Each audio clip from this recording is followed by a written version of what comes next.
그냥 우리가 생각할 때는 바람이 많이 불었다, 비가 많이 왔다던가 그런 것 때문에 혹시라도 생길 것 같은. 대부분의 사고는 이렇게 규정대로만 하면은 거의 다 막을 수 있을 거라고 생각해요. 사고 나고 싶어서 나는 그렇죠. 사람은 맞아요. 없죠. 사고를 안 나려고 항상 노력을 하는 부분이 있을 거라고 생각해요. 이건 누구 잘못이라기보다도 그냥 때가 안 좋았다, 뭐 그렇게 생각이 들거든요. 원인을 파악하자 보면은 분명히 파악을 할 수 있을 거예요. 근데 네네. 저희는 거의 파악을 안 해요. 생사가 왔다 갔다 하는 부분에 대해서 경매에 대입하는 게 조금 조심스럽긴 한데, 저는 세상이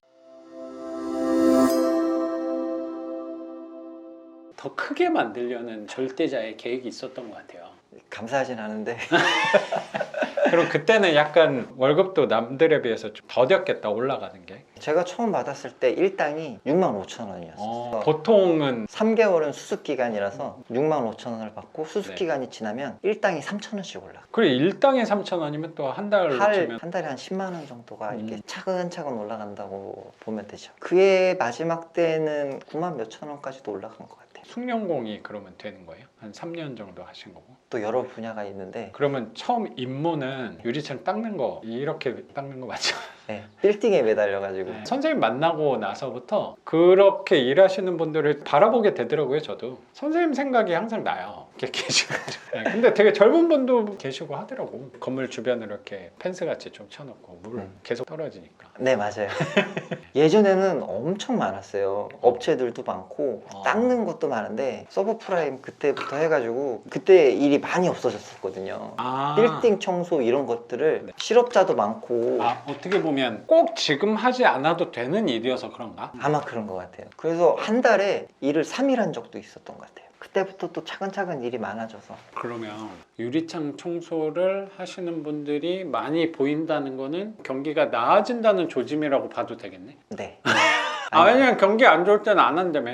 그래서 처음에는 유리창 닦는 걸로 입문을 하셨는데, 이게 분야가 청소 중에서도 로프공이 좀 여러 가지 일이 있어요. 뭐 페인트라던가 맞네. 막 글씨 쓰고 막 코킹이라던가. 그러시는 분들 예. 있잖아요. 그 중에서 이제 청소도 분야가 다른데 빌딩 청소 따로 있고 아파트 청소 따로 있고 그렇거든요. 호환이 되실 것 같은데 이게 좀 전문 공종이 나가시는구나. 그래서 빌딩 같은 경우는 이제 품뛰기라고 해가지고 자기가 하는 양보다 조금 더 하면 더 주는 그런 거고, 아파트는 이제 평당가로 해서 자기가 닦는 만큼 가져가는, 저는 아파트가 맞더라고요. 둘 다 하는 만큼은 맞는데 빌딩은 같이 매달려요. 왜냐면은 옆에 물이 튀면 물자국이 남으니까 물을 와이퍼 같은 걸로 이렇게 싹싹 긁어가지고 물자국이 안 나게끔 그렇게 하거든요. 같이 여러 명이서 매달려서 쭉 닦고 내려오고 약간 옆으로 팀워크도 가서. 중요하네. 예. 근데 아파트 같은 경우는 그냥 한 명 이런 식으로 올라가가 따로따로 올라가서 자기가 맡은 또 개별 거에 세대니까 또 그런 생각도 든다. 그냥 거의 자영업처럼 너가 닦았으니까 거긴 너가 책임져, 거기에 대한 금액이야, 이렇게 돼가지고 별로 타치가 없었어요. 욕심 부리기도 좋고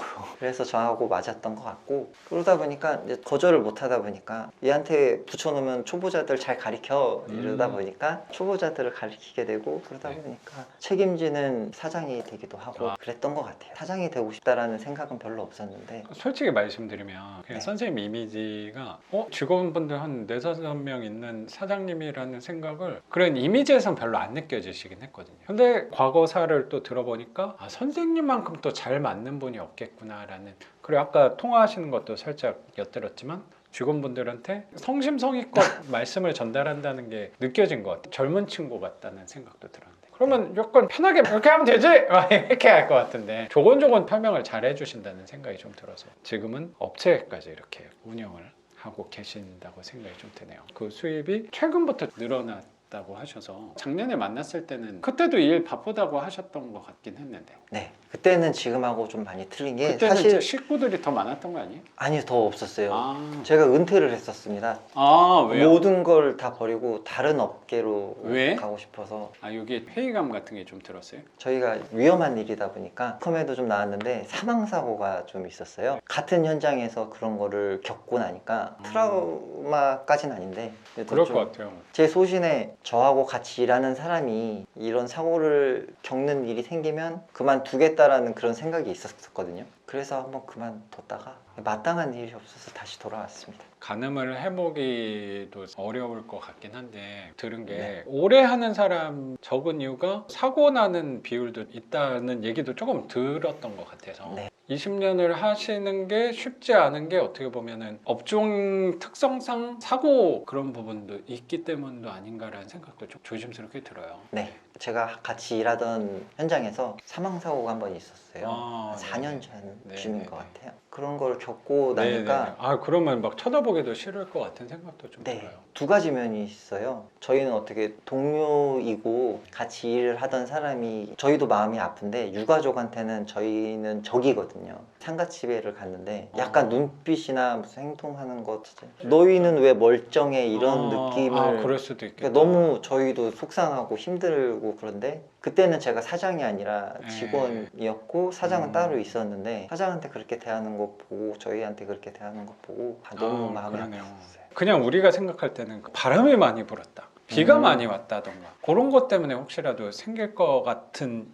제가 봤을 때는 대부분의 사고는 이렇게 규정대로만 하면은 거의 다 막을 수 있을 거라고 생각해요. 이 사고라는 게 사고 나고 싶어서 나는 그렇죠. 사람은 맞아요. 없죠. 사고를 안 나려고 항상 노력을 하는 부분이 있을 거라고 생각해요. 이건 누구 잘못이라기보다도 그냥 때가 안 좋았다.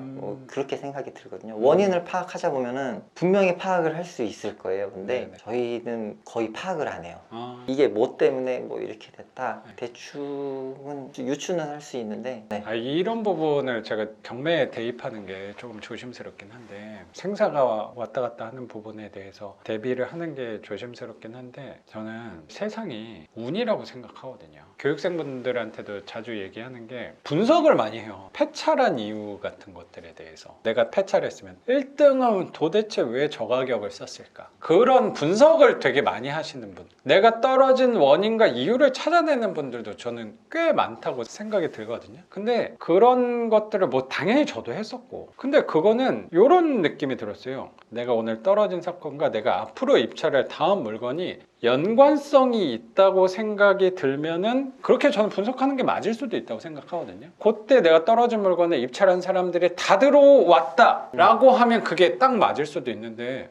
이거는 여러 가지 변수들이 너무 많거든요. 그래서 저는 그렇게 굳이 에너지를 쓸 필요가 있을까라고 사실 생각이 있어요. 그리고 저도